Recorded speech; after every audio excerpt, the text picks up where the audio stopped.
Kasus hukum menyeret dua pasangan calon kepala daerah Jakarta. Nama calon wakil gubernur DKI Jakarta nomor urut 1 Silviana Murni diperiksa untuk dimintai keterangan seputar dugaan korupsi dana hibah pramuka Kuarda DKI Jakarta. Kasus hukum juga sudah menjerat calon gubernur DKI Jakarta Basuki Cahayapurnama nomor urut 1 atau Ahok.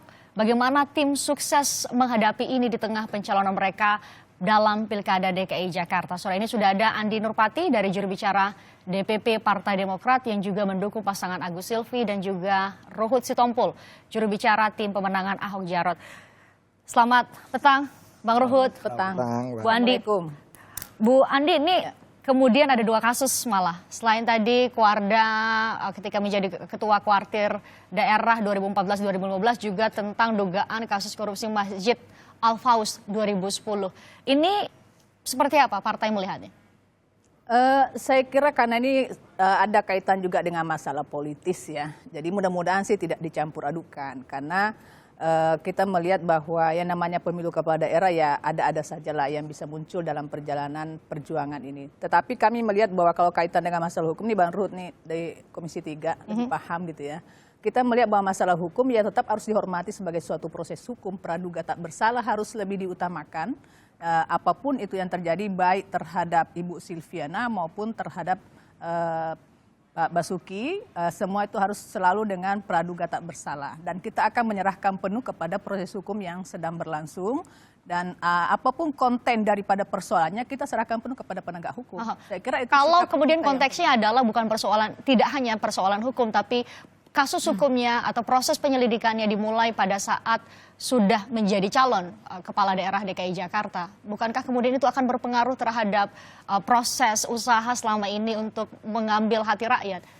Ya, saya kira sedikit atau banyak pasti ada pengaruhnya, ya, pasti ada pengaruhnya. Tapi kita melihat bahwa masyarakat DKI ini adalah masyarakat yang cukup cerdas untuk melihat persoalan-persoalan yang muncul, dinamika pilkada ini yang muncul di tengah-tengah proses perjalanan. Ya, semua juga masyarakat harus menunggu proses hukum itu, bagaimana kelanjutannya dan bagaimanapun keputusan nantinya.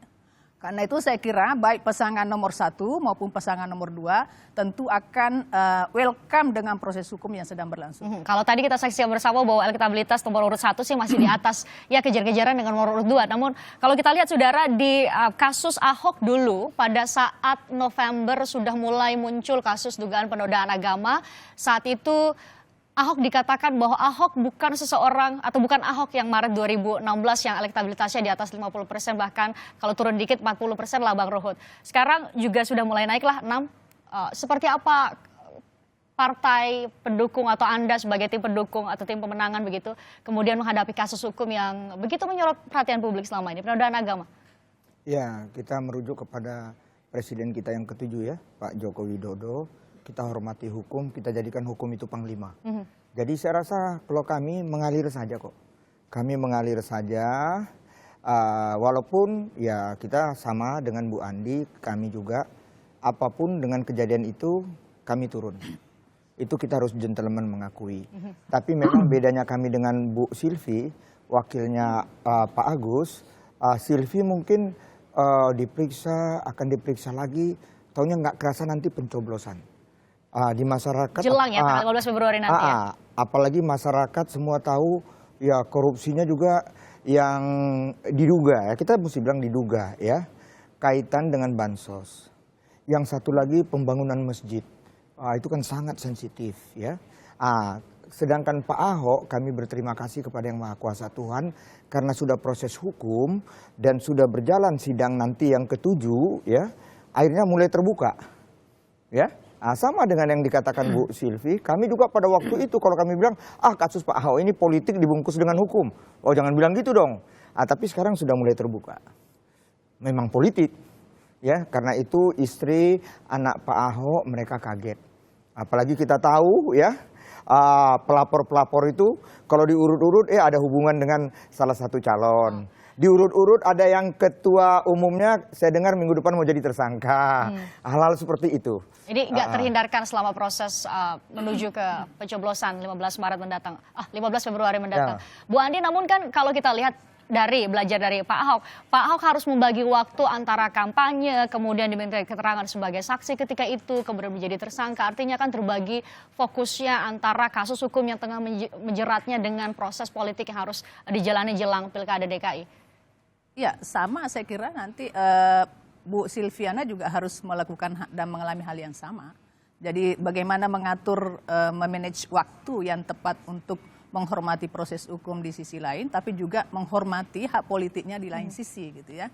Jadi saya kira semua ini akan berjalan secara simultan dan kita berharap bahwa sebetulnya semua ini tidak pernah kita duga sebelumnya akan terjadi, tetapi ya inilah yang harus dihadapi oleh kedua pasangan ini. Tapi sekali lagi masalah hukum ini tentu kita Pak SBY juga selalu menekankan proses hukum harus ditegakkan, kemudian menghormati proses hukum. Sekali lagi kita juga DPP Partai Demokrat tentu mempunyai pretensi yang cukup positif terhadap penegakan hukum ini, sehingga masalah-masalah pilkada yang sedang berjalan ini juga tidak menghambat proses pilkada itu tetap berjalan. Idealnya seperti itu.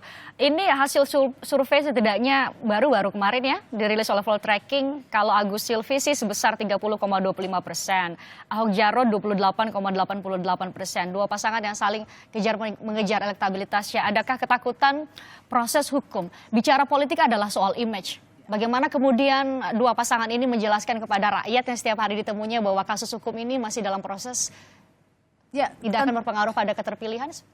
Tentu sekali lagi kita juga harus terjun ke masyarakat untuk menjelaskan persoalan ini agar supaya masyarakat tidak menjadi pertanyaan yang cukup besar buat mereka terhadap hal yang terjadi. Memang kelebihan jadi kami ya ini adalah Ibu Silvi adalah calon wakil ya.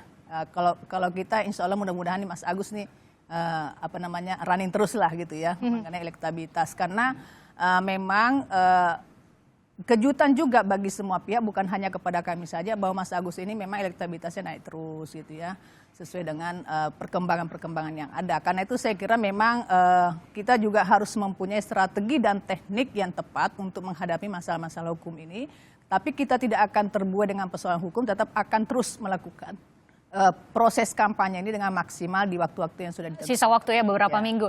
Bang Ruhut nih, yang sudah terbukti bahwa Ahok 2 Oktober turun drastis sekali, kemudian dalam proses persidangan masih agak sedikit naik walaupun belum bisa kemudian menandingi pasangan nomor urut 1. Bang Ruhut, apa yang Anda lakukan selama beberapa bulan ini? Jadi semua lembaga survei saya sudah tanya, itu hasil survei mereka tanggal 13. Kita tahu debat kandidat itu tanggal 13 malam.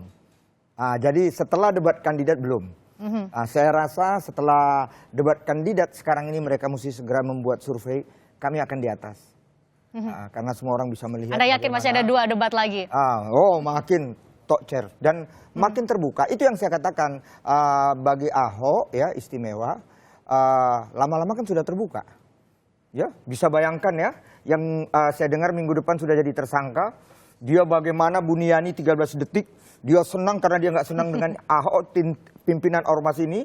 Taunya Bu Sukma ya mengurangi dia punya ceramah, dia juga itu ceramah saya dikurangin. Kita bahas Tuhan di edisi lain kalau tidur. Soal kasus hukum orang jadi lain. Tuhan, jujur aja Tuhan tidak pernah tidur, jangan sakiti hati orang. Jadi saya lihat Tuhan tidak tidur untuk Ahok dan Jarot. Dan kemudian elektabilitasnya sedikit-sedikit mulai naik saat ini.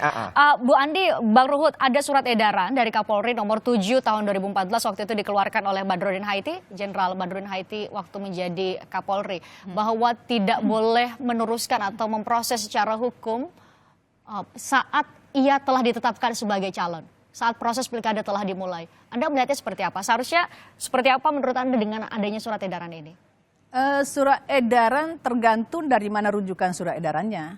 Ya, kalau rujukannya kepada undang-undangnya memang sangat jelas menyatakan demikian, maka mestinya ditaati oleh penegak hukum, oleh siapapun. Ya, tapi kalau surat edaran itu adalah bersifat teknis, internal di penegakan hukum dalam konteks kepolisian, nah tentu itu mengikat hanya kepolisian saja. Tapi faktanya kan mungkin surat edaran itu tidak diberlakukan saat ini.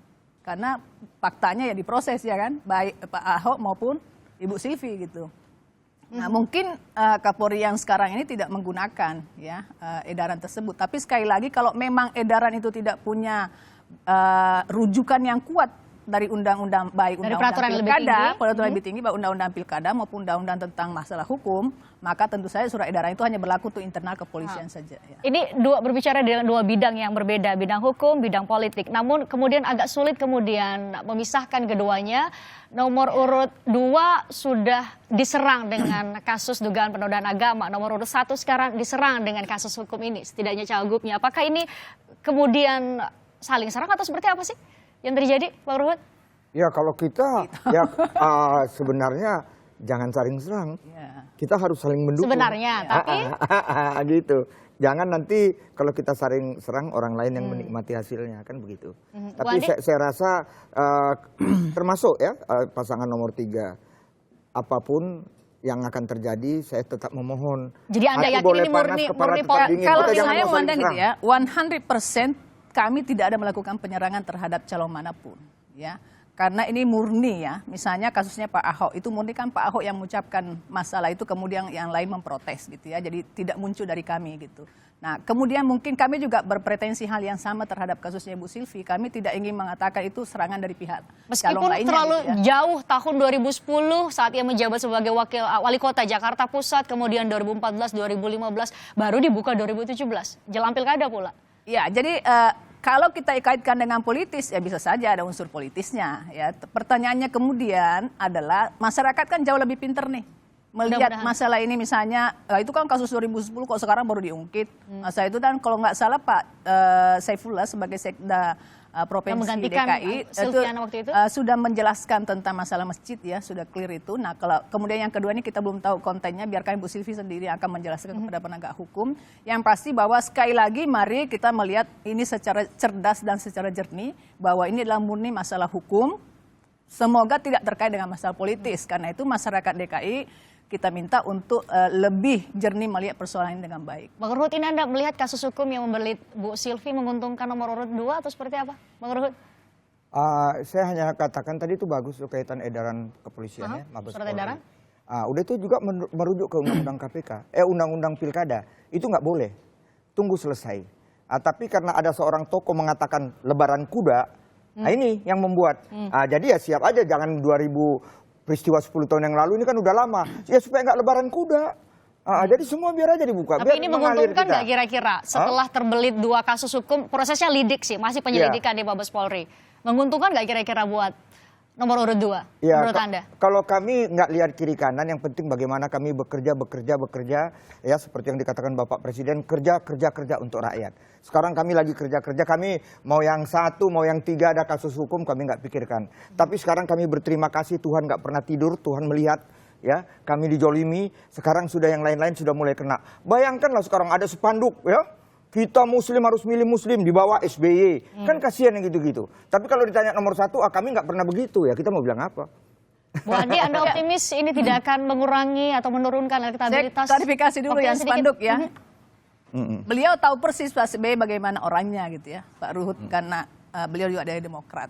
Maksud saya begini, Pak SBY adalah orang yang sama sekali tidak pernah mau melakukan hal yang seperti itu, apalagi memerintahkan. Ya, kalau ada yang membuat itu ya silakan diusut, itu kan, silakan diusut. Kalau soal elektabilitas, saya yakin dan saya jamin bahwa itu bukan dari Pak SBY, termasuk bukan dari pasangan nomor 1. Oke, Bu Andi, waktu kita terbatas. Anda optimis tidak akan mengurangi elektabilitas pasangan kami nomor yakin 1 karena Mas Agus adalah ikon, ya, karena beliau calon gubernur. Mas Agus ini ikon yang membuat masyarakat. Tapi kan satu paket dengan wakilnya. Betul, tapi kan ini ikonnya Mas Agus itu tidak bisa kita pungkiri bahwa ini memang sangat dirindukan oleh masyarakat DKI. Baik.